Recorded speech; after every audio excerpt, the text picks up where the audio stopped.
You ask Tiger to solve. This deals with linear equations with one unknown. The final result is x equals 28/11. Let's solve it step by step. Simplify the expression. Group like terms. Simplify the arithmetic. Group all k terms on the left side of the equation. Add 10x to both sides. Simplify the arithmetic.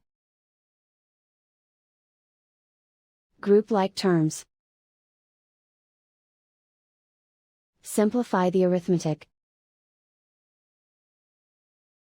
Isolate the k.